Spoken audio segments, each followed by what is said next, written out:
How well we know Jesus. യേശുവിനെ നമുക്ക് എത്ര നന്നായിട്ട് അറിയാം.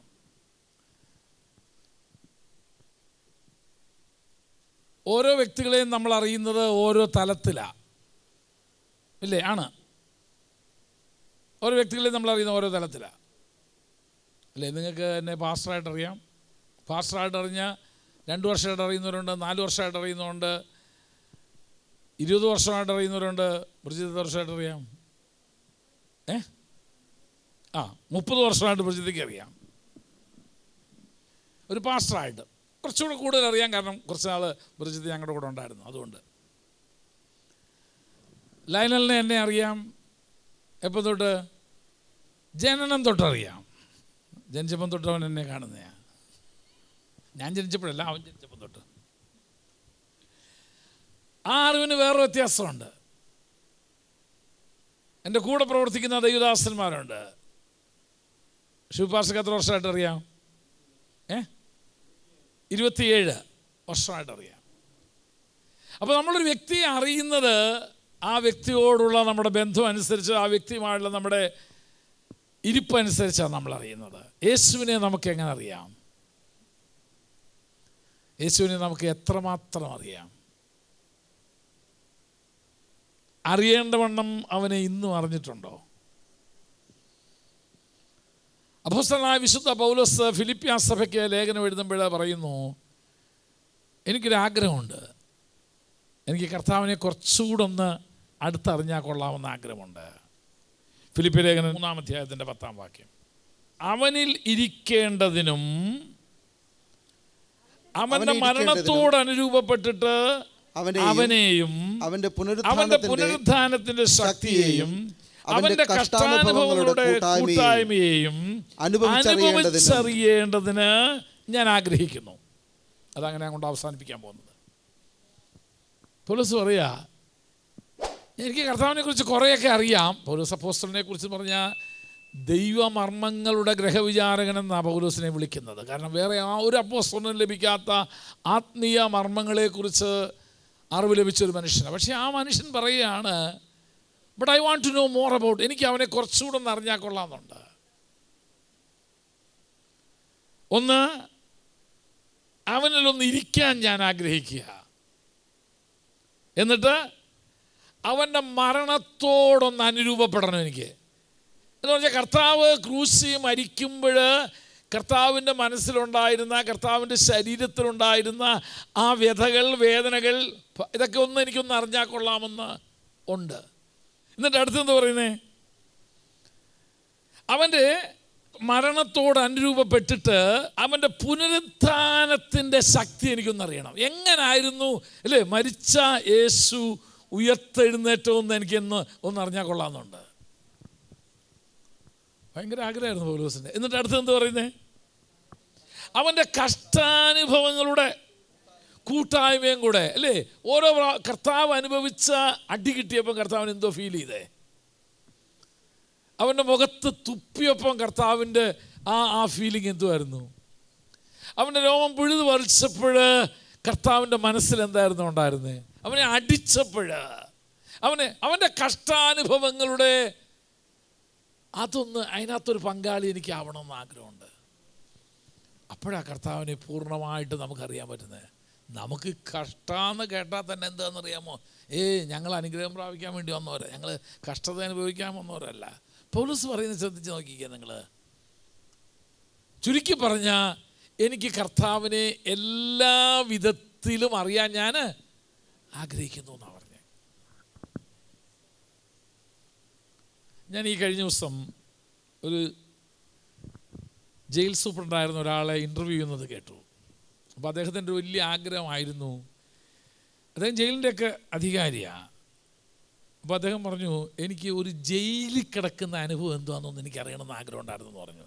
ഒരു 3 ദിവസം എന്നെ ഒന്ന് പൂട്ടിയിട്ട് ജയിൽ എന്ന് പറഞ്ഞാൽ എന്നെ ഒരു കുറ്റവാളിയെപ്പോലെ പിടിച്ച് ജയിലിലിട്ടിട്ട് ഒരു കുറ്റവാളിയോട് എങ്ങനെ പെരുമാറുന്നോ അവിടെയുള്ള അധികാരികൾ, അതൊന്ന് അനുഭവിച്ചാൽ കൊള്ളാമെന്ന് എനിക്ക് ആഗ്രഹം ഉണ്ടായിരുന്നു. പക്ഷേ പുള്ളിക്ക് സാധിച്ചില്ല. അതിൻ്റെ അധികാരിയാണെങ്കിലും പുള്ളി പറഞ്ഞത്, എനിക്ക് ശരിക്കും ഒരു ജയിൽ പുള്ളിയുടെ വേദന അറിയണമെങ്കിൽ ഞാൻ അങ്ങനെ കിടക്കാൻ അദ്ദേഹം ആഗ്രഹിച്ചു. ഇപ്പം സർക്കാർ ഒരു പുതിയ ഇത് കൊണ്ടുവന്നിട്ടുണ്ട്, ജയിൽ ടൂറിസം എന്ന് പറഞ്ഞൊരു പരിപാടിയുണ്ട്. അങ്ങനെ ആർക്കെങ്കിലും ഒരാൾക്ക് ജയിലിൽ കിടക്കണമെങ്കിൽ ഇത്ര 1000 രൂപ കൊടുത്താൽ ജയിലിൽ കിടക്കാനുള്ള ഒരു സംവിധാനം കൊണ്ട് തരും. പക്ഷേ ജയിൽ പുള്ളിയെ പോലെ ട്രീറ്റ് ചെയ്യത്തൊന്നുമില്ല. എങ്കിലും അങ്ങനെ കിടന്നൊരു പടമൊക്കെ എടുക്കണമെങ്കിൽ എടുക്കാം ജയിലിൽ കിടന്ന്. അതുകൊണ്ട് ഇതറിയത്തില്ലല്ലോ. ഞാൻ പറഞ്ഞു വന്നതിൻ്റെ കാര്യം, പൗലോസ് ക്രിസ്തു ശിഷ്യനായിരുന്ന പൗലോസിൻ്റെ ജീവിതത്തിൻ്റെ ഒരു വലിയ ആഗ്രഹമായിരുന്നു, എനിക്ക് ക്രിസ്തുവിനെ അനുഭവിച്ചൊന്നറിയണമെന്ന്.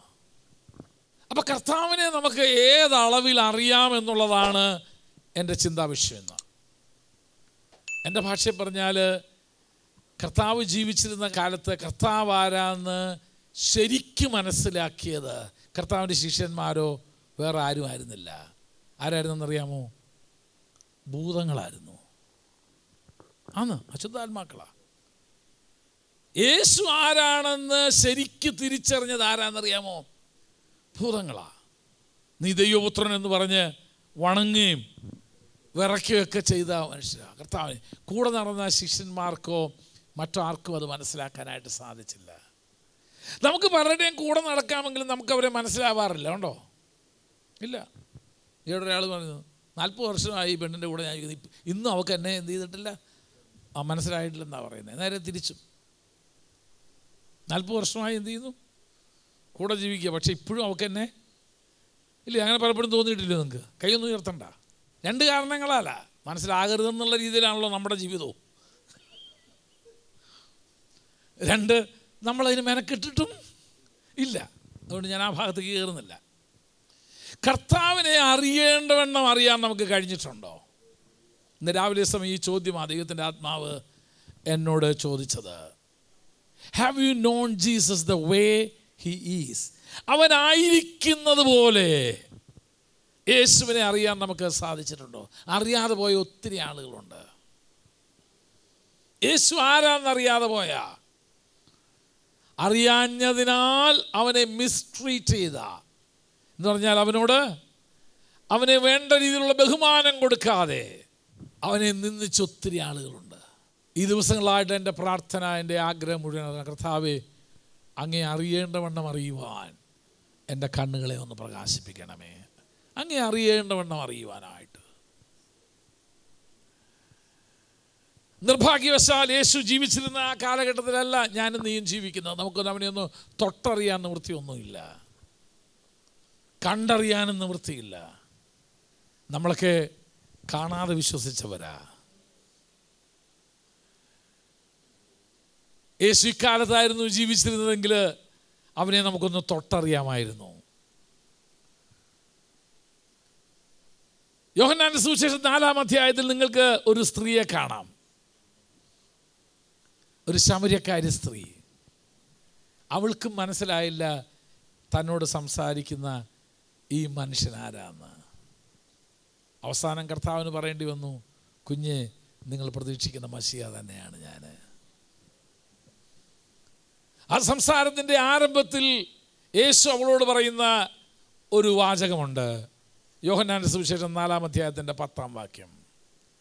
നിന്നോട് സംസാരിക്കുന്നവൻ ആരെന്ന് നീ അറിഞ്ഞിരുന്നു എങ്കിൽ. നിന്റെ മുൻപിൽ നിൽക്കുന്ന ഈ മനുഷ്യൻ, ഈ കിണറ്റുവക്കത്തിരിക്കുന്ന ആൾ ആരെന്ന് നീ അറിഞ്ഞിരുന്നുവെങ്കിൽ. നമ്മളിൽ പലരോടും ദൈവം ഇന്നും അത് തന്നെ പറയുന്നേ. നിങ്ങൾ എൻ്റെ സന്നിധി വന്നിരിക്കുന്നുണ്ടല്ലോ, നിങ്ങൾ ആരുടെ മുൻപിലാണ് ഇരിക്കുന്നത് എന്ന് നിങ്ങളൊന്ന് അറിഞ്ഞിരുന്നെങ്കിൽ. ശമര്യക്കാരി സ്ത്രീയോട് പറയാണ്, നീ ആരുടെ മുൻപിലാണ് നിൽക്കുന്നതെന്ന്, നിന്നോട് സംസാരിക്കുന്നത് ആരെന്ന് നീ ഒന്നറിഞ്ഞിരുന്നെങ്കിൽ. ഇന്ന് പകൽക്കാലം നമുക്ക് അവനെ ഒന്ന് അറിയാൻ ശ്രമിക്കാം.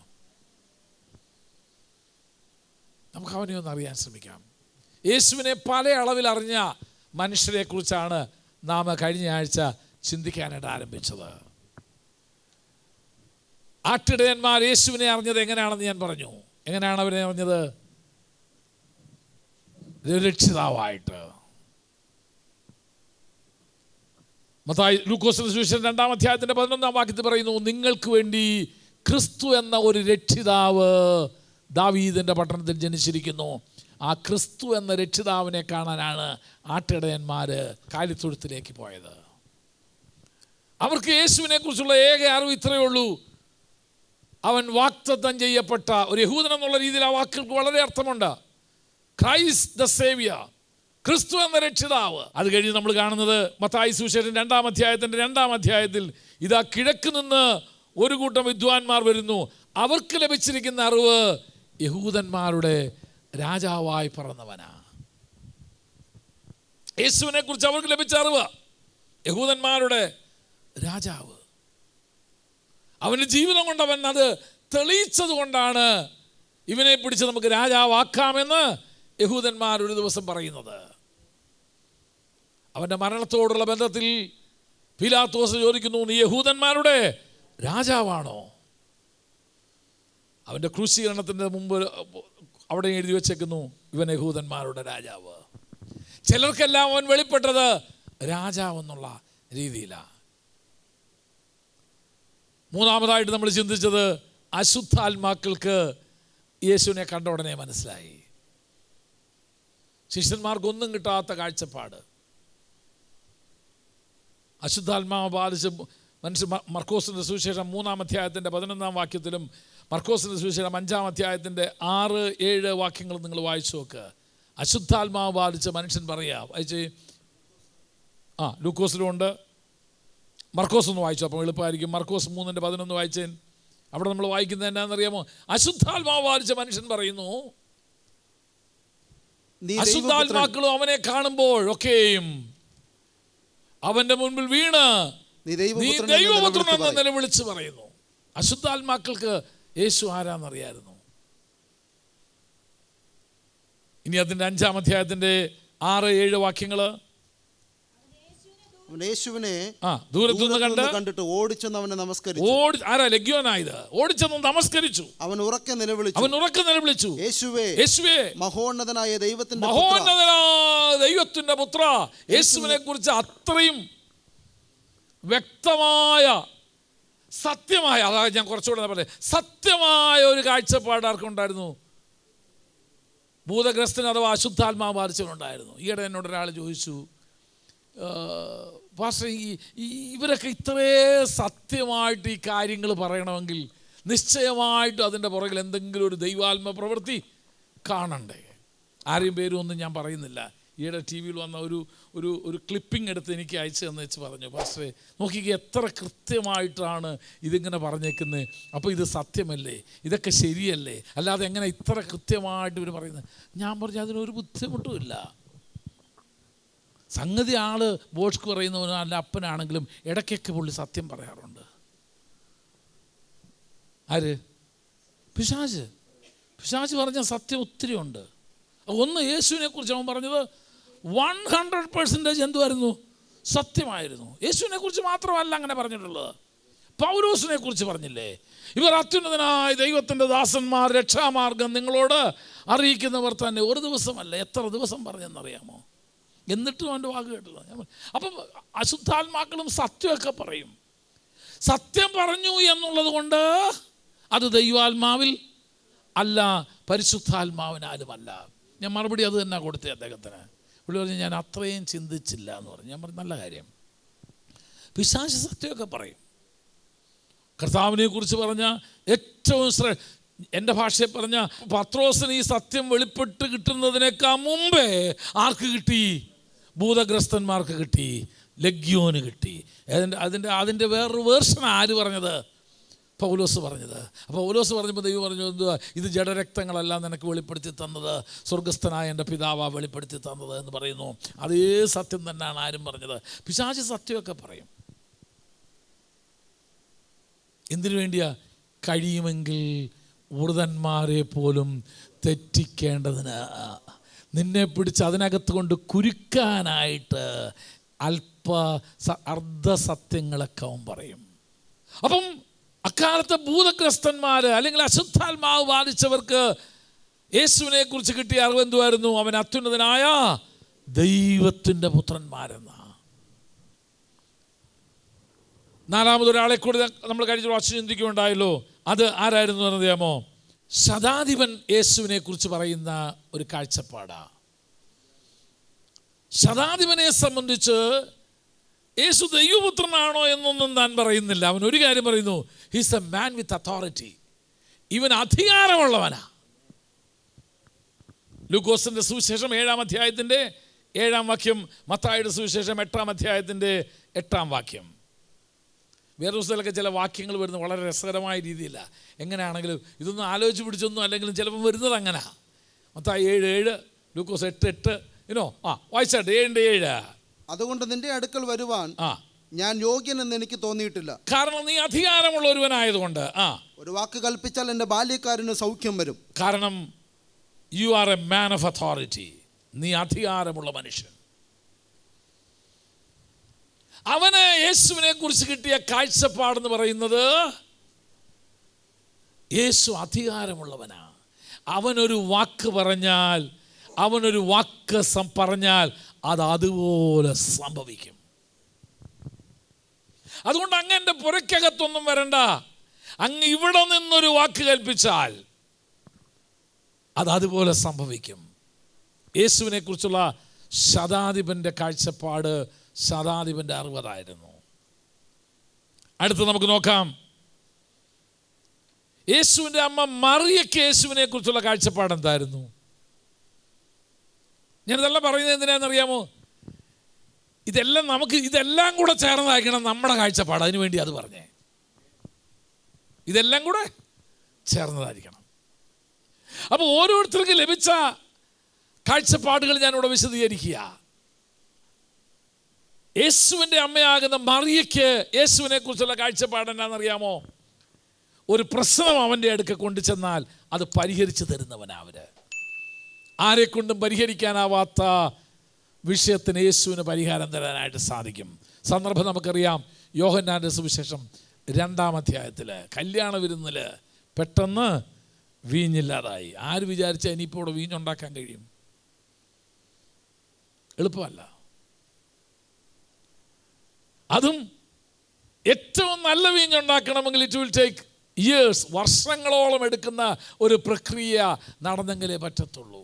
ആ പ്രതിസന്ധിയുടെ മുൻപിൽ ഈ വീട് എത്തിച്ചേർന്നപ്പോൾ ഇനി ഒറ്റ മാർഗമേ ഉള്ളൂ, പരിഹാരം തരാൻ യേശുവിനെ കൊണ്ട് മാത്രമേ കഴിയത്തുള്ളൂ. യേശുവിൻ്റെ അമ്മയാകുന്ന മറിയയ്ക്ക് യേശുവിനെ കുറിച്ചുള്ള ആ ബോധ്യമാണ് ഈ പ്രശ്നവുമായി യേശുവിനെ അടുക്ക ചെല്ലാനായിട്ട് അവളെ പ്രേരിപ്പിച്ചത്. നമുക്കങ്ങനെ ഒരു ബോധ്യമുണ്ടോ? ഒരു പ്രശ്നം വന്നാൽ നമ്മൾ ആദ്യം ആരുടെ അടുക്കലാണ് പോകുന്നത്? യേശുവിൻ്റെ അടുക്കലാണോ പോകുന്നത്? ഒരു മനുഷ്യനെ കൊണ്ട് പരിഹരിപ്പാൻ കഴിയാത്ത വിഷയത്തിന് എൻ്റെ യേശുവിന് പരിഹാരം തരാനായിട്ട് കഴിയും, സാധിക്കും എന്നൊരു വിശ്വാസം നമുക്കുണ്ടോ?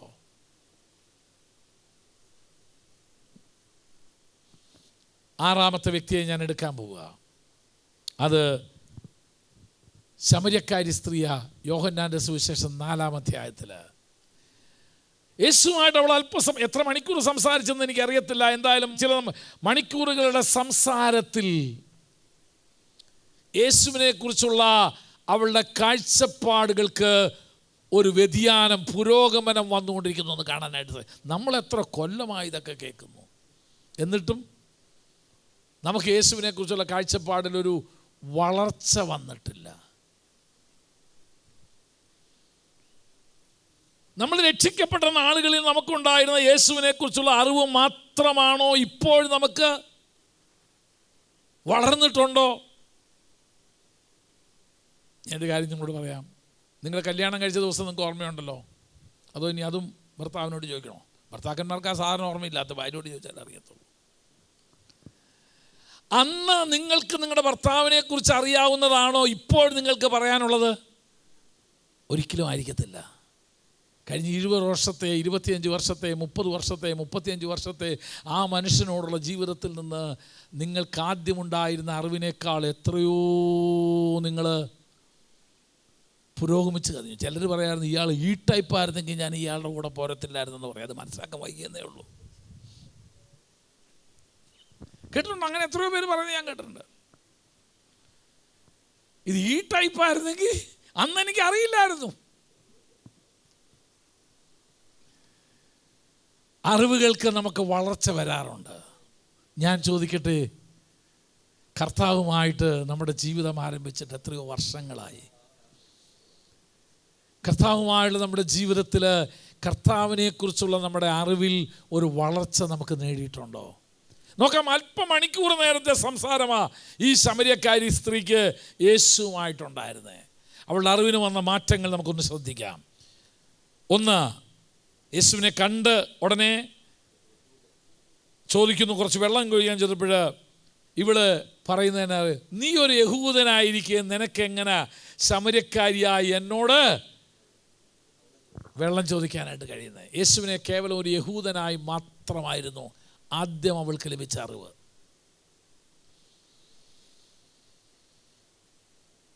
അത് കഴിഞ്ഞ് അല്പം കൂടെ മുന്നോട്ട് വരുമ്പോൾ നമ്മൾ കാണുന്നറിയാമോ, 19-ാം വാക്യം, സ്ത്രീ അവനോട്,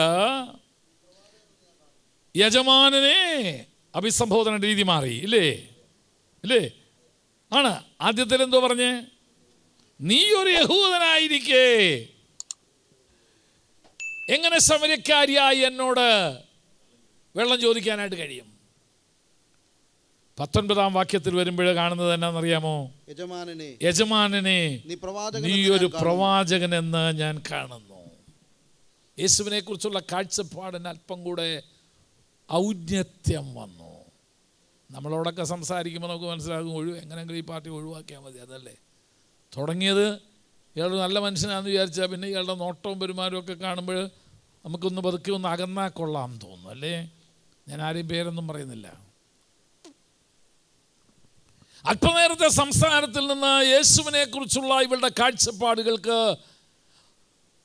ഭക്തിയുടെ പരിവേഷം വരിക. വിളിച്ചത് എങ്ങനെയാണെന്നറിയാമോ? അഡോണാ, യജമാനനെ. ഒരു സ്ത്രീ, പ്രത്യേകിച്ച് ഒരു ശമര്യ സ്ത്രീ, ഒരു യഹൂദനെ കയറി യജമാനനെ എന്ന് വിളിക്കണമെങ്കിൽ, ശമര്യക്കാർക്ക് യഹൂദൻ എന്ന് പറയുന്നത് നികൃഷ്ടജീവിയാണ്. നേരെ തിരിച്ചും, ഇവർക്ക് അവരെയും കണ്ടുകൂടാ, അവർക്ക് ഇവരെയും കണ്ടുകൂടാ, അങ്ങനത്തെ രണ്ട് ടൈപ്പ്. പക്ഷെ അങ്ങനത്തെ ഒരു സാഹചര്യത്തിലാണ് അല്പനേരത്തെ സംസാരത്തിൽ നിന്ന് യേശുവിനെ കുറിച്ചുള്ള ഇവളുടെ കാഴ്ചപ്പാടുകൾക്ക് ഒരു വ്യത്യാസം വരുന്നു. അവൾ ഉപയോഗിക്കുന്ന അടുത്ത വാക്കിൽ നിങ്ങൾ നോക്കൂ, എഡോണാ, യജമാനനെ. അവിടുന്ന് ഒരു പ്രവാചകനാണെന്ന് ഞാൻ അങ്ങയെക്കുറിച്ച് എന്ത് ചെയ്യുന്നു? മനസ്സിലാക്കുന്നു. 4:9 യഹൂദനായി മാത്രം അവനെ കണ്ടു. 4:19 അവനെ കണ്ടത് ഒരു പ്രവാചകനായിട്ട്. 4:29, അതാ ഞാൻ പറഞ്ഞു, വേറെ ചില വാക്യങ്ങൾ വളരെ രസമാണ്. 4:9, 4:19, 4:29, 29 വരുമ്പം കാണുന്നത് എന്നറിയാമോ? ഒരുപക്ഷെ അവൻ ക്രിസ്തു ആയിരിക്കുമോ എന്ന് പറഞ്ഞു. ഒരുപക്ഷെ അവൻ മശിഹ ആയിരിക്കും. യേശുവിനെ കുറിച്ച് അല്പനേരത്തെ സംസാരമൊക്കെ കഴിഞ്ഞ് പട്ടണത്തിലേക്ക് ചെന്ന് ഇവൾ പറയുന്ന മറുപടി എന്നാന്നറിയാമോ? ഹീ ഈസ് ക്രൈസ്റ്റ്, അവൻ ക്രിസ്തുവാണ്. 4:9 അവനൊരു യഹൂദൻ മാത്രമായിരുന്നു. 4:19 അവനെ ഒരു പ്രവാചകനായി അവൾക്ക് മനസ്സിലായി. 4:29 ആയപ്പോഴത്തേന് പറയുകയാണ്, നാം നോക്കി പാർക്കുന്ന മശിഹയാണിവൻ. ഞാൻ ചോദിക്കട്ടെ, യേശുവിനെ കുറിച്ചുള്ള നമ്മുടെ കാഴ്ചപ്പാടുകളിൽ നമ്മൾ വളർന്ന് മുന്നോട്ട് പോരുകയാണോ ചെയ്യുന്നത്? യേശുവിനെ കുറിച്ച് ഇന്നലെ വരെ അറിഞ്ഞ അറിവിൽ നിന്ന് അല്പം കൂടെ ആഴമായി, അല്പം കൂടെ ഔന്നത്യം നിറഞ്ഞത്, അല്പം കൂടെ ശ്രേഷ്ഠകരമായ അറിവ് ഇന്നെനിക്ക് എൻ്റെ യേശുവിനെ കുറിച്ച് പറയാനുണ്ടോ? അതോ അവനെ നമ്മൾ അറിയും തോറും നികൃഷ്ടനായി തീരുകയാണോ അവൻ ചെയ്യുന്നത്? ശമര്യക്കാരിക്ക് സ്ത്രീക്ക് യേശുവിനെ കുറിച്ചുള്ള അറിവിൻ്റെ പൂർണ്ണതയിൽ അവൾ എത്തിച്ചേർന്നു. അവൻ മശിഹായാണ്. ആ അറിവാണ് അവളെ പട്ടണത്തിലേക്ക് കടന്നു എന്ന് സാക്ഷിപ്പാനായി അവളെ ശക്തീകരിച്ചത്. ഞാനൊരു കാര്യം പറയാം, യേശുവിനെ കുറിച്ച് നീ അറിയേണ്ടവണ്ണം അറിഞ്ഞു കഴിഞ്ഞാൽ നിനക്ക് അടങ്ങിയിരിക്കാൻ ഒക്കത്തില്ല, നിനക്ക് മൗനമായിരിക്കാൻ ഒക്കത്തില്ല, നിനക്ക് നിശബ്ദനായിരിക്കാൻ ഒക്കത്തില്ല. അവൾ പട്ടണത്തിലേക്ക് ചെന്ന് പറയുകയാണ്, ഞാൻ മശിഹായെ കണ്ടിരിക്കുന്നു. കാരണം ശമര്യ പട്ടണം മുഴുവനും മശിഹായ്ക്ക് വേണ്ടി കാത്തിരിക്കുകയാണ്. അവൾ പറയുന്നുണ്ട്, മശിഹ വരുമ്പോൾ ഞങ്ങൾക്ക് ആരാധനയെക്കുറിച്ച്, ഈ കാര്യങ്ങളെക്കുറിച്ചെല്ലാം ഞങ്ങൾക്ക് ബോധ്യം നൽകി തരുമെന്ന് കാത്തിരിക്കുന്ന ജനത്തിൻ്റെ നടുവിൽ നിന്ന് ഒരുവൾ മശിഹായെ കണ്ടു കഴിഞ്ഞപ്പോൾ അവൾ മടങ്ങി വന്ന് പറയുകയാണ്, ഞാൻ മശിഹായെ കണ്ടിരിക്കുന്നു. നിനക്ക് മറ്റുള്ളവരോട് യേശുവിനെ കുറിച്ച് പറയാൻ കഴിയാത്തതിൻ്റെ കാര്യം എന്നാണെന്നറിയാമോ? അവനെ അറിയേണ്ടവണ്ണം അറിയുവാൻ നിനക്ക് അറിഞ്ഞിട്ടില്ല നീ. അപ്പോസ്തലനായ വിശുദ്ധ പൗലോസ് പറയുന്നു, സുവിശേഷത്തെക്കുറിച്ച് എനിക്ക് ലജ്ജയില്ലാത്തതിൻ്റെ കാരണം എന്നാണെന്നറിയാമോ? വിശ്വസിക്കുന്ന ഏതൊരു മനുഷ്യർക്കും അത് രക്ഷയ്ക്കായുള്ള ദൈവത്തിൻ്റെ ശക്തിയാണെന്ന് എനിക്കറിയാം. അതുകൊണ്ട് എനിക്ക് മൗനമായിരിക്കാൻ ഒക്കത്തില്ല. എന്നെ ജയിലിൽ അടച്ചിരിക്കുന്ന അകമ്പടി പട്ടാളത്തിന് മുഴുവൻ അറിയാം, ഞാൻ സേവിക്കുന്നത് ക്രിസ്തുവിനെയാണ്, ഞാൻ സേവിക്കുന്നത് യേശുവിനെയാണ്, ഞാൻ ഇവിടെ ആയിരിക്കുന്നതും സുവിശേഷം നിമിത്തമാണെന്ന്. നമുക്കെന്താ യേശുവിനെ കുറിച്ച് മറ്റുള്ളവരോട് പറയാനൊരു ത്വരയില്ലാത്തത്, ഒരു ആഗ്രഹമില്ലാത്തത്, ഒരു താല്പര്യമില്ലാത്തതെന്നറിയാമോ? അവനെ അറിയേണ്ടവണ്ണം നമ്മൾ അറിഞ്ഞില്ല. ശമര്യക്കാരി സ്ത്രീ യേശുവിനെ അറിയേണ്ടവണ്ണം അറിഞ്ഞു. എങ്ങനെ അറിഞ്ഞത്? അവൻ മശിഹായാണ്. ഞാൻ ആദ്യം പറഞ്ഞല്ലോ, ഇടയന്മാർക്ക് യേശു വെളിപ്പെട്ടത് മശിഹായായിട്ടാണ് വെളിപ്പെട്ടത്. അതേ വെളിപ്പാട് ഇവിടെ ഇതാ ഇവൾക്കും ലഭിച്ചു.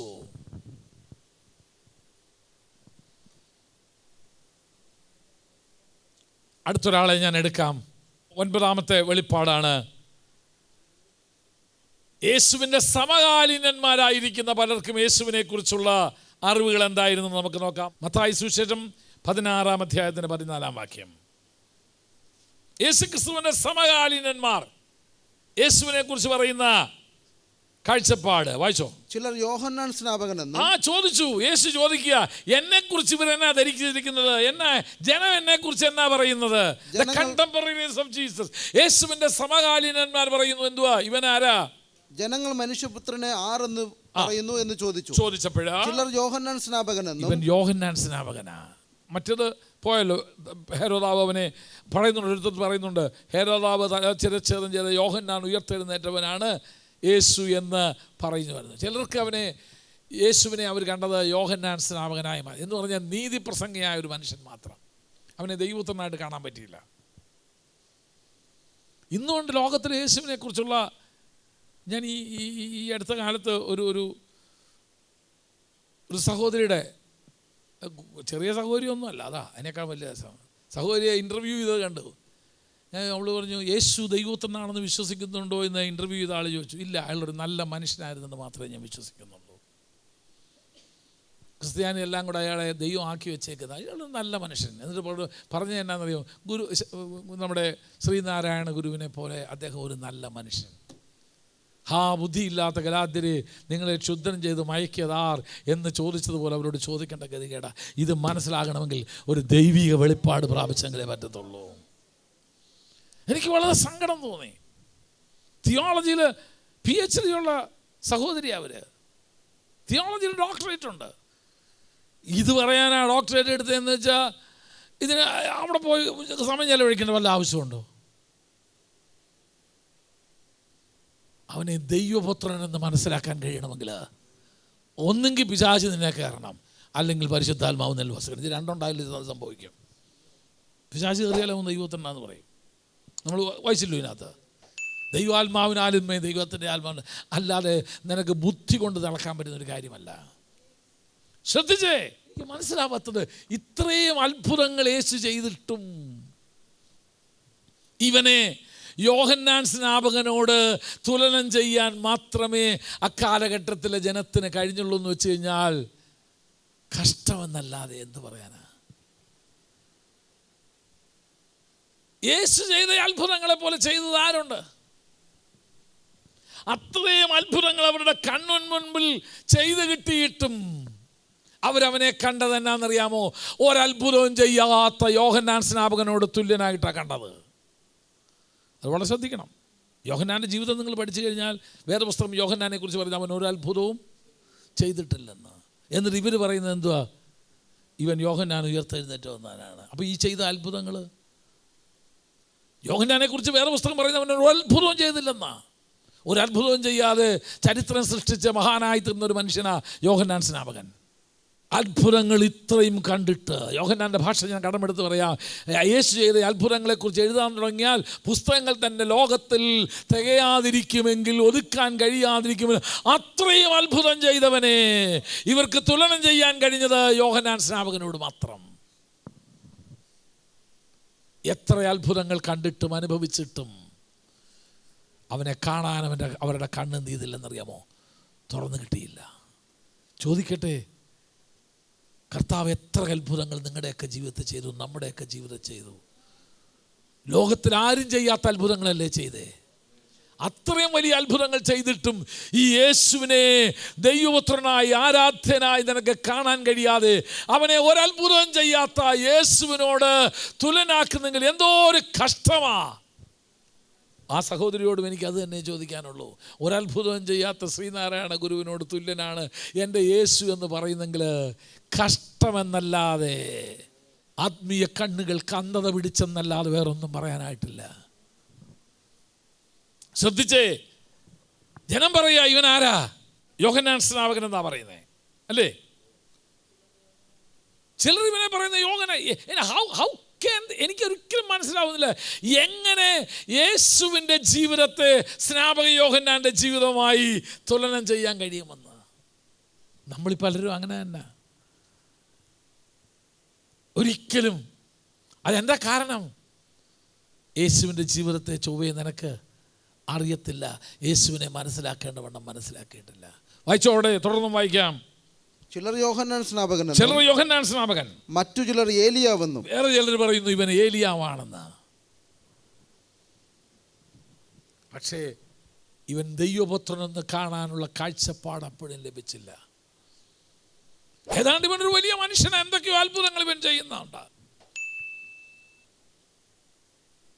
നമുക്ക് യേശുവിനെ എങ്ങനെ അറിയാം? യേശുവിനെ കുറിച്ച് എത്ര ആഴത്തിൽ അറിയാം? യേശുവിനെ കുറിച്ച് നമുക്ക് എന്തോ മനസ്സിലായിട്ടുണ്ട്.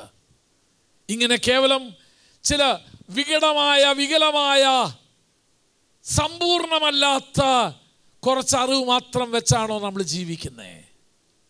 യേശുവിൻ്റെ കാലത്തും അങ്ങനെയുള്ളവരുണ്ടായിരുന്നു. അടുത്തത് നോക്കാം. വേറെ ചിലർ ഇരമ്യാവോ, വേറെ പറഞ്ഞു യെരമ്യാവായിരിക്കും എന്നാ. ഇപ്പം ഏലിയാവ് അല്ലെങ്കിൽ യെരമ്യാവായിരിക്കും. എനിക്കറിയത്തില്ല എന്തുകൊണ്ടാണ് യേശുവിൻ്റെ ജീവിതത്തെ യെരമ്യാവിൻ്റെ ജീവിതവുമായിട്ട് ഞാൻ ഒത്തിരി നോക്കി. ഇസ് ദർ എനിത്തിങ്, അതിനെ നമ്മൾ താരതമ്യപ്പെടുത്താൻ എന്തെങ്കിലും ഉണ്ടോ എന്ന്.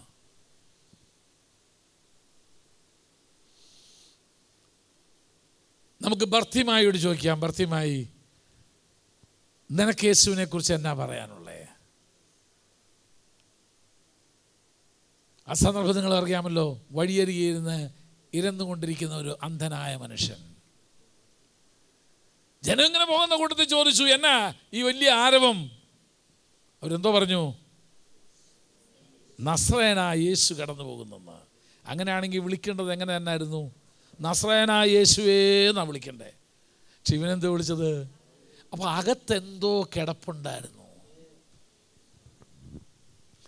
ജനം യേശുവിനെ നസ്രായനായി മാത്രം കണ്ടപ്പോൾ നാട്ടുപേരോട് ചേർത്ത് കിടക്കുന്ന ഒരുത്തൻ. നസ്രായൻ എന്ന വാക്കിൻ്റെ അർത്ഥം നസ്രത്തിൽ നിന്നുള്ളവനെന്നാ. നസ്രത്തിനെ കുറിച്ചുള്ള ഏറ്റവും വലിയ പ്രത്യേകത ഒരു നന്മയും വരാത്ത സ്ഥലമെന്നാ. നസ്രത്തിൽ നിന്ന് വല്ല നന്മയും വരുമെന്നാണ് ചോദിക്കുന്നത്. അവിടുന്ന് വന്നേക്കുന്ന ഒരുത്തനെന്നാ. ജനം അവനെ നസ്രായൻ എന്ന് കാണുമ്പോൾ ബർത്തിമായിക്ക് അവനെക്കുറിച്ചൊരു കാഴ്ചപ്പാടുണ്ട്. അവനാരാ? ദാവീദ് പുത്രൻ. അക്കാലത്ത് ദാവീദ് പുത്രൻ എന്ന് പറയുന്നതിന് മശിയായ്ക്ക് തുല്യമായൊരു പദമാണ്. അപ്പൊ എൻ്റെ ഭാഷയിൽ പറഞ്ഞ അവൻ്റെ പുറത്തെ കണ്ണ് മാത്രമേ കുരുടായിട്ടുള്ളൂ, അകത്തൊരാത്മീയ വെളിച്ചം പ്രാപിച്ചവനായിരുന്നു. അതുകൊണ്ടല്ലേ കർത്താവ് ഒരിക്കൽ പറഞ്ഞു, നിങ്ങളും കുരുടന്മാരായിരുന്നെങ്കിൽ നല്ലായിരുന്നു എന്ന് പറഞ്ഞല്ലേ. കാരണം ഒരാത്മീയ വെളിച്ചമെങ്കിലും നിങ്ങൾക്ക് കിട്ടിയെന്ന് പറഞ്ഞിരിക്കുക.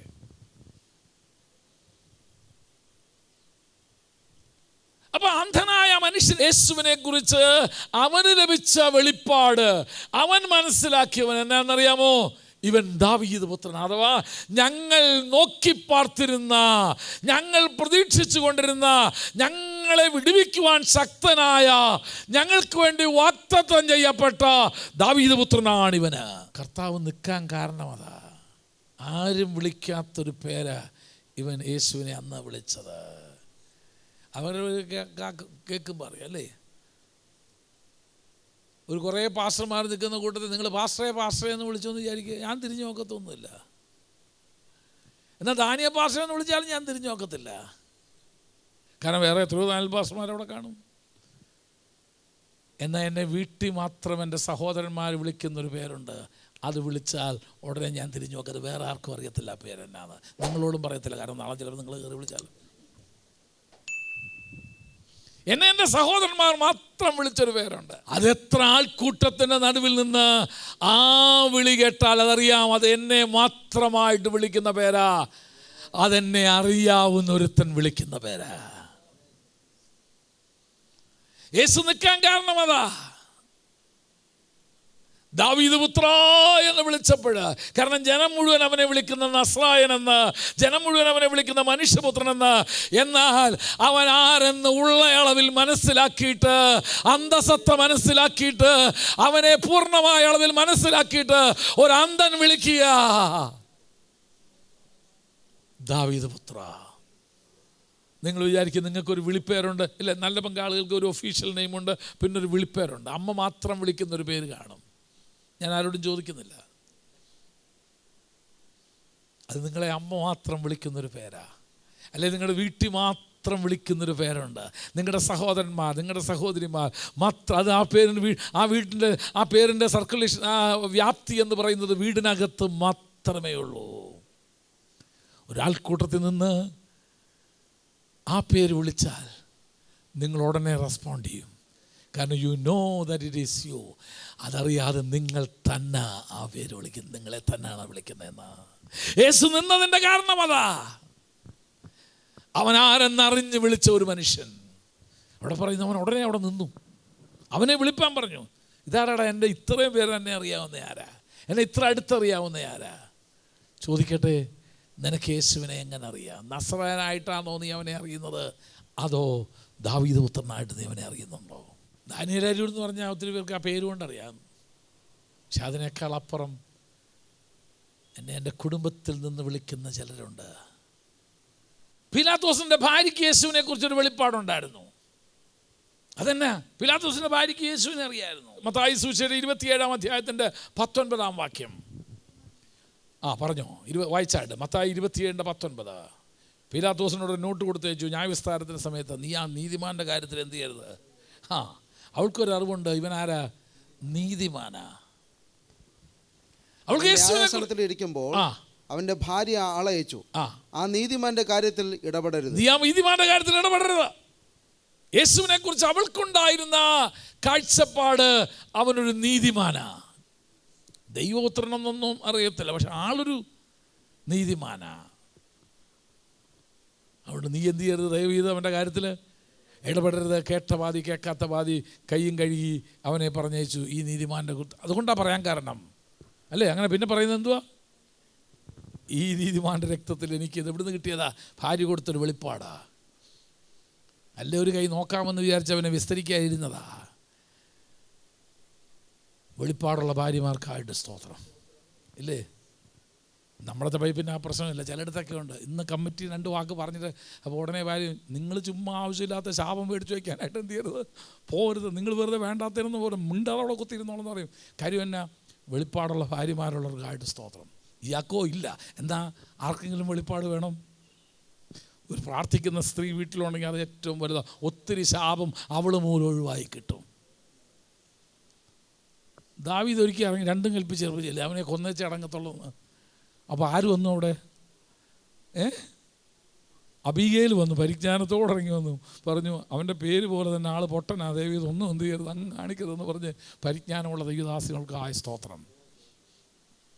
ഭാര്യമാർ പരിജ്ഞാനം ഉണ്ടെങ്കിൽ എത്ര കുടുംബക്കലഹം ഒഴിവാക്കാൻ പറ്റും. അല്ലെങ്കിൽ നിങ്ങൾ എന്തോ കേട്ടുകൊണ്ടിരിക്കുന്നത് എന്തോ മിണ്ടാണ്ടിരിക്കുന്നത്, കുന്തി തള്ളി വിടുക, ആൾ തലയൊക്കെ അടിയും കൊണ്ട് പൊട്ടി കിടക്കും. ഞാൻ അങ്ങനെ എന്നിട്ട് പിന്നെ ഞാൻ അങ്ങനെ പറഞ്ഞെന്ന് വിചാരിച്ചു നിങ്ങൾ പോകേണ്ട വല്ല ആവശ്യം ഉണ്ടായിരുന്നു, കുറച്ചുകൂടെ ബോധമില്ലായിരുന്നു. അടങ്ങിയിരുന്ന മനുഷ്യനെ ഉന്തിത്തള്ളി വിട്ട് ഇറക്കി വിട്ട് അതിൻ്റെ തലയ്ക്ക് അടിയും കിട്ടിക്കഴിഞ്ഞപ്പോൾ ഒപ്പം പറയുന്നത് എന്തോ, ഇയാൾ മിണ്ടാതെ ഇവിടെ കുത്തിയിരുന്നതാ. വേറെ ദിവസം അങ്ങനെ ചിലരുണ്ട്. പീലാത്തോസിനെ ഒരു വൻ കുറ്റത്തിൽ നിന്ന് വിമോചിപ്പിച്ചതവളാ. ആ നീതിമാൻ്റെ കാര്യത്തിൽ എന്ത് ചെയ്യരുത്, നീ ഇടപെടരുത്. ദൈവ സഹോദരിമാരോട് ഞാനൊരു കാര്യം പറയാം, ചൂടാക്കി വിടല്ലേ. നിങ്ങൾ ചൂടാക്കിയാൽ ചൂടാവുന്നവരാ ഞങ്ങൾ, അല്ലെ പിന്നെ ഞങ്ങൾക്ക് അവിടെ താമസിക്കാനൊക്കത്തില്ലല്ലോ. അതുകൊണ്ട് എന്ത് ചെയ്യരുത്, ദയവ് ചെയ്ത് പരിജ്ഞാനത്തോടെ നിങ്ങൾ ജീവിക്കണം. അപ്പം ഇവിടെ ഞാൻ പറഞ്ഞത് പീലാത്തോസിൻ്റെ ഭാര്യയ്ക്ക് യേശുവിനെ കുറിച്ചുണ്ടായിരുന്ന ഒരു കാഴ്ചപ്പാടാ. ഞാൻ 13ാമത്തെ കാഴ്ചപ്പാടാണ് ഇനി പറയാമോ. നിങ്ങളുടെ എത്ര ആയെന്ന് എനിക്കറിയത്തില്ല. നിക്കോദീമോസിന് യേശുവിനെ കുറിച്ചൊരു കാഴ്ചപ്പാടുണ്ടായിരുന്നു. യോഹന്നാന്റെ സുവിശേഷം 3-ാം അധ്യായത്തിൻ്റെ 2-ാം വാക്യം. നിക്കോദീമോസിന് യേശുവിനെ കുറിച്ചുള്ള കാഴ്ചപ്പാട് എന്നായിരുന്നു അറിയാമോ? നീ ദൈവത്തിൻ്റെ അടുക്കൽ നിന്ന് വന്നൊരു നല്ല ഉപദേഷ്ടാവാ, പക്ഷെ ഞാൻ അനുസരിക്കാൻ പോകുന്നില്ലെന്നേ ഉള്ളൂ. അല്ലാണ് അവൻ രാത്രിയിൽ അവൻ്റെ അടുക്കൽ വന്ന് അവനോട്, റബി, നീ ദൈവത്തിൻ്റെ അടുക്കൽ നിന്ന് ഉപദേഷ്ടാവായി വന്നിരിക്കുന്നു എന്ന് ഞങ്ങൾ നിൽക്കട്ടെ, എനിക്ക് നല്ലപോലെ അറിയാം, പക്ഷെ ഞാൻ എന്ത് ചെയ്യത്തില്ല, അനുസരിക്കത്തില്ലെന്നേ. കർത്താവ് പറഞ്ഞു, അറിവൊക്കെ നല്ലതാ, അനുസരിക്കാത്തിടത്തോളം കാലം ഒരു രക്ഷയില്ലെന്ന് പറഞ്ഞു. പുതുതായി ജനിച്ചില്ലെങ്കിൽ അങ്ങോട്ട്, എന്നെക്കുറിച്ച് അറിയുന്നത് നല്ലതാ, പക്ഷെ ഞാൻ പറഞ്ഞത് അനുസരിച്ചില്ലെങ്കിൽ അങ്ങോട്ട് കയറത്തില്ലെന്ന് പറഞ്ഞു. നിക്കോദീമോസിന് യേശുവിനെ കുറിച്ച് ദ റൈറ്റ് ഇൻഫർമേഷൻ, വളരെ ശരിയായ അറിവായിരുന്നു. ദൈവത്തിൽ നയിക്കപ്പെട്ടവനാ, ഉപദേഷ്ടാവാ. പിന്നെ അടുത്തും കൂടെ പറയുന്ന ഒരു കാര്യം കൂടെ, ദൈവം നിന്നോടുകൂടെ ഇല്ലെങ്കിൽ ഗോഡ് ഈസ് വിത്ത് യു, ദൈവം നിന്നോട് കൂടെ ഉണ്ട്. ഈ ചെയ്യുന്ന കാര്യമൊന്നും വേറെ ആർക്കും ചെയ്യാൻ പറ്റത്തില്ല. ചിലർ പറഞ്ഞു ഇതിന് ഭൂതത്തിൻ്റെ ആത്മാവ് കൊണ്ട് ചെയ്യുന്നതാണെന്നൊക്കെ പറഞ്ഞു. പക്ഷേ എനിക്കൊരു കാര്യം ഉറപ്പുണ്ട്, ദൈവം നിൻ്റെ കൂടെ ഇരുന്നിട്ടാ ഇതൊക്കെ ചെയ്ത്. എന്തോ ഒരു നല്ല അറിവാണ് നിക്കോദീമോസിനുണ്ടായിരുന്നത്. പക്ഷേ ആ അറിവുകൊണ്ട് അവൻ സ്വർഗത്തിൽ പോകുമായിരുന്നോ? ഇല്ല. കർത്താവ് വ്യക്തമായിട്ട് പറഞ്ഞു, നീ വെള്ളത്താലും ആത്മാവിനാലും ജനിച്ചില്ലെങ്കിൽ, നീ പുതുതായി ജനിച്ചില്ലെങ്കിൽ ദൈവരാജ്യം നിനക്ക് കാണാൻ ഒക്കത്തില്ല. നീ വെള്ളത്താലും ആത്മാവിനാലും ജനിച്ചില്ലെങ്കിൽ നിനക്ക് ദൈവരാജ്യത്തെ പ്രവേശിക്കാനും ഒക്കത്തില്ല. അപ്പോൾ യേശുവിനെ കുറിച്ച് ഏതെല്ലാം തലത്തിലായിരുന്നെന്നറിയാം ഓരോരുത്തർക്കും ഉണ്ടായിരുന്ന അറിവ്. ഞാൻ ഏതാണ്ട് ഒരു 13 അറിവുകളെ കുറിച്ച് ഇവിടെ ഞാൻ പറഞ്ഞു, അല്ലേ? യേശു ക്രിസ്തുവിനെ ലോകരക്ഷകനായിട്ട് ഇടയന്മാർക്ക് അറിവുണ്ടായി. യഹൂദ വൈസ്മെൻ ജ്ഞാനികൾക്ക് യഹൂദന്മാരുടെ രാജാവാണവൻ എന്നുള്ള അറിവുണ്ടായിരുന്നു. ഭൂതങ്ങൾക്ക് ഇവൻ ദൈവപുത്രനാണെന്നുള്ള അറിവുണ്ടായിരുന്നു. ശതാധിപന് ഇവൻ അധികാരമുള്ളവനാണെന്ന് അറിവുണ്ടായിരുന്നു. യേശുവിൻ്റെ അമ്മ മറിയയ്ക്ക് ഇവൻ പ്രശ്ന പരിഹാരകനാണെന്നറിയാമായിരുന്നു. ശമര്യക്കാരി സ്ത്രീക്ക് ഇവനൊരു യഹൂദനാണെന്ന് അറിഞ്ഞു. പിന്നെ അവനൊരു പ്രവാചകനാണെന്ന് മനസ്സിലാക്കി. പിന്നെ അവൻ മശിയാണെന്ന് അറിഞ്ഞു. യേശു ക്രിസ്തുവിൻ്റെ കണ്ടംപററീസ്, സമകാലീനന്മാർക്ക് ഇവൻ ഏലിയാവാണെന്ന്, ഏലിശയാണെന്ന്, ഉയർത്തെഴുന്നേറ്റ സ്നാപക യോഹന്നാനാണെന്നുള്ള അറിവൊക്കെ ഉണ്ടായിരുന്നു. ബർത്തിമായിക്ക് ഇവൻ ദാവീദ് പുത്രൻ എന്നുള്ള അറിവുണ്ടായിരുന്നു. പീലാത്തോസിൻ്റെ ഭാര്യയ്ക്ക് ഇവൻ നീതിമാനായ മനുഷ്യൻ എന്നുള്ള അറിവുണ്ടായിരുന്നു. നിക്കോദീമോസിന് ഇവൻ സ്വർഗത്തിൽ നിന്ന് വന്ന, അല്ലെങ്കിൽ ദൈവം അയച്ചു വന്ന ഉപദേഷ്ടാവാണെന്നും ദൈവം ഇവനോടുകൂടി ഇരിക്കുന്നത് കൊണ്ടാണ് ഈ അത്ഭുതങ്ങൾ നടക്കുന്നത് എന്നൊക്കെ അറിവുണ്ടായിരുന്നു. ഞാനിവിടെ കൊണ്ട് നിർത്താൻ പോവാം. ബാക്കി അറിവ് അടുത്ത ആഴ്ച പറഞ്ഞുതരാം. നമുക്കിതിൽ എത്ര എണ്ണമുണ്ട്? ഇനിയുണ്ട്. എൻ്റെ ലിസ്റ്റിൽ ഏതാണ്ട് ഒരു 30 ചില്ലാനം കിടപ്പുണ്ട്. ആളുകൾക്ക് യേശുവിനെ കൊണ്ടായിരുന്ന ഡിഫറൻസ്, പല അറിവുകൾ. എൻ്റെ ഒറ്റ ചോദ്യം ഇത്രയേ ഉള്ളൂ, യേശുവിനെ അറിയേണ്ടവണ്ണം അറിഞ്ഞോ? യേശുവിനെ നിൻ്റെ ജീവിതത്തിൽ അറിയേണ്ടവണ്ണം നീ അറിഞ്ഞോ? ഇല്ലെങ്കിൽ അപ്പോസ്തലനായ പൗലോസ് പ്രാർത്ഥിച്ചതുപോലെ നമുക്ക് പ്രാർത്ഥിക്കാം. കർത്താവേ, I want to abide in you. നിന്നിൽ വസിക്കേണ്ടതിനും നിന്നെ അറിയേണ്ടതിനും ഞാൻ ആഗ്രഹിക്കുന്നു. ഞാൻ ഇന്നലെ വരെ അറിഞ്ഞതുപോലല്ല, അതിനേക്കാൾ കുറച്ചുകൂടെ ആഴത്തിൽ നിന്നെ അറിയുവാൻ ഞാൻ ആഗ്രഹിക്കുന്നു. അതെനിക്കറിയണമെങ്കിൽ I want to abide in you. നിന്നിൽ ഞാൻ വസിപ്പാൻ ആഗ്രഹിക്കുന്നു. എനിക്ക് നിന്നിൽ വസിക്കുന്നതിന് തടസ്സമായിട്ട് എൻ്റെ ജീവിതത്തിൽ എന്തൊക്കെയുണ്ടോ അതിനെയെല്ലാം ഞാൻ മാറ്റിവെച്ചിട്ട്, ഞാനിവിടെ ജോലി ചെയ്യാൻ വരുന്ന ആളുകളോടൊക്കെ പറയും, ജോലി കൊടുക്കുന്നതിന് പറയും, ഇതൊരു പള്ളിയും പരിസരമൊക്കെയാണ്, പുകവലിക്കുന്നെങ്കിൽ ഇവിടെ ജോലി ചെയ്യാൻ പറ്റത്തില്ല, വെള്ളം അടിക്കുന്നവർക്ക് പറ്റത്തില്ല, ഇതിനകത്ത് നീ ഒരു പരിപാടി നിങ്ങൾക്ക് ചെയ്യാൻ സാധിക്കത്തില്ല. അങ്ങനെ സമ്മതമാണെങ്കിൽ മാത്രമേ ഇതിനകത്ത് ജോലി ചെയ്യാൻ പറ്റത്തുള്ളൂ. ചിലരാൾ പറ്റത്തില്ല, അയ്യോ എനിക്ക് ഇടയ്ക്കിടയ്ക്ക് വലിച്ചേ പറ്റൂ. ഞാൻ പറഞ്ഞു, സന്തോഷം, ഇവിടെ ജോലി ചെയ്യാൻ ഒക്കത്തില്ല. ഞാൻ ജോലി ചെയ്യുന്ന ഒരു സ്ഥാപനങ്ങളിലും ഞാൻ അതിനെ അനുവദിക്കാറില്ല. നിനക്ക് അവനിൽ വസിക്കണമോ, ജീവിതത്തിൽ നിന്ന് പലതും മാറ്റിയേ പറ്റത്തുള്ളൂ. യഹോവേ, നിൻ്റെ പർവ്വതത്തിൽ ആർ വസിക്കും, നിൻ്റെ കൂടാരത്തിൽ ആർ വസിക്കും? നിഷ്കളങ്കനായി നടന്ന് ഹൃദയപൂർവ്വം സത്യം സംസാരിക്കാം. ദൈവത്തിൻ്റെ കൂടാരത്തിൽ വസിക്കണമെങ്കിൽ, ദൈവത്തോട് കൂടെ വസിക്കണമെങ്കിൽ, ദൈവത്തിൽ വസിക്കണമെങ്കിൽ, ദൈവത്തിന് ഇഷ്ടമില്ലാത്തത് എന്തൊക്കെയുണ്ടോ അതെല്ലാം നമുക്ക് മാറ്റിക്കളയാൻ നമ്മൾ തയ്യാറാകണം. അതിന് പിണങ്ങിയിട്ട് കാര്യമൊന്നുമില്ല. ഈ ചില ആൾക്കാരൊക്കെ പറയുമ്പോൾ ഭയങ്കര, ഈ സാറിന് എന്നും ഇതല്ല, എന്ത് ചെയ്യാനാ? ഉണക്കമീനും കൊണ്ട് ചെന്ന് പ്ലെയിനിൽ കയറ്റാൻ പറ്റുമോ? ഇല്ല, പറ്റില്ല. അതൊക്കെ അവിടെ വെച്ചേ ഇതായുണ്ട്, അത് മണപ്പിച്ച് നോക്കി അത് പിടിച്ച് കഴിഞ്ഞാൽ ഉടനെ എടുത്ത് എന്ത് ചെയ്യുന്നത്? അത് നിനക്ക് ഈ പ്ലെയിനിൽ പോകണം, ഇതെടുത്ത് കളഞ്ഞേ പറ്റൂ. അതുകൊണ്ടല്ലേ നായ വന്ന് മണപ്പിച്ച് നോക്കി. അതിനകത്ത് കയറ്റാൻ കൊല്ലാത്തതല്ലോ നിൻ്റെ ഉണ്ടോ നായ മണപ്പിച്ച് നോക്കിയത്, അയാളുടെ വേറൊന്നുമല്ല. ജീവിതത്തിൽ വീശുമറ അവൻ്റെ കയ്യിലുണ്ട്. അവൻ കളത്തെ മുറ്റും വെടിപ്പാക്കുമ്പോൾ എൻ്റെ ജീവിതത്തിൽ നിന്ന് എടുത്തു കളയേണ്ട എന്തെങ്കിലും ഉണ്ടോ? എന്തെങ്കിലും ജഡത്തിലെയും ആത്മാവിലെയും സകല കന്മഷവും നീക്കി ഇപ്പോൾ ജനിച്ച ശിശുക്കളെ പോലെ വചനമെന്ന മായമില്ലാത്ത പാൽ കുടിച്ചുകൊണ്ട് നീ ജഡത്തിൻ്റെ സകല പ്രവൃത്തികളെയും ഉരിഞ്ഞു കളഞ്ഞിട്ട്, കർത്താവേ, എനിക്ക് നിന്നോട് കൂടെ വസിക്കണം, നിന്നിൽ വസിക്കണം. ദിവസം നമുക്ക് എഴുന്നേറ്റ് നിൽക്കാം. അവനിൽ വസിക്കുന്നവർക്ക് മാത്രമേ അവനെ അറിയേണ്ടവണ്ണം അറിയാനൊക്കത്തുള്ളൂ. ഇപ്പം എൻ്റെ കൂടെ താമസിക്കുന്ന ഒരാൾക്ക് അറിയാം എൻ്റെ ഇഷ്ടാനിഷ്ടങ്ങൾ എന്താണെന്ന്. അവനിൽ വസിക്കേണ്ടതിന് എനിക്ക് അവനിൽ വസിക്കാൻ കഴിയണമെങ്കിൽ അവന് ഇഷ്ടമില്ലാത്തതൊന്നും എൻ്റെ ജീവിതത്തിൽ പാടില്ല, എൻ്റെ സംസാരത്തിൽ പാടില്ല, എൻ്റെ ഇടപാടുകളിൽ പാടില്ല. എനിക്ക് അവനിൽ എത്ര പേർക്ക് ആഗ്രഹമുണ്ട്? കൈയൊന്നും ഉയർത്തണ്ട. എത്ര പേർക്ക് ആഗ്രഹമുണ്ട് അവനിൽ വസിക്കണമെന്ന്? അങ്ങനെയാണെങ്കിൽ ഒരു ആത്മശോധനയ്ക്ക് വേണ്ടി നമ്മളിലേക്ക് തന്നെ നമുക്ക് നോക്കാം. അവനെക്കുറിച്ച്, അവനിൽ വസിക്കുന്നവർക്ക് മാത്രമേ അവനെക്കുറിച്ച് സമ്പൂർണമായിരിക്കുന്ന ഒരു വെളിപ്പാട് പ്രാപിക്കാനായിട്ട് സാധിക്കത്തുള്ളൂ. പൗലോസിൻ്റെ ജീവിതത്തിൽ അവനിൽ വസിക്കണമെന്നുള്ള ആഗ്രഹം ഉണ്ടായപ്പോൾ ജീവിതത്തിൽ നേരിട്ട കഷ്ടതകളൊന്നും കഷ്ടതകളായി അവന് തോന്നിയില്ല. കർത്താവേ, അങ്ങേ അറിയേണ്ടവണ്ണം അറിയുവാൻ ഞങ്ങൾ എന്തൊക്കെയോ അറിഞ്ഞിട്ടുണ്ടെന്നല്ലാതെ അങ്ങേ അറിയേണ്ടവണ്ണം ഞങ്ങൾ അറിഞ്ഞിട്ടില്ലപ്പാ. ഞങ്ങളുടെ അറിവുകളെല്ലാം സത്യമാണ്, പക്ഷെ പൂർണ്ണമല്ല. അത് രണ്ടും രണ്ടാ കേട്ടോ.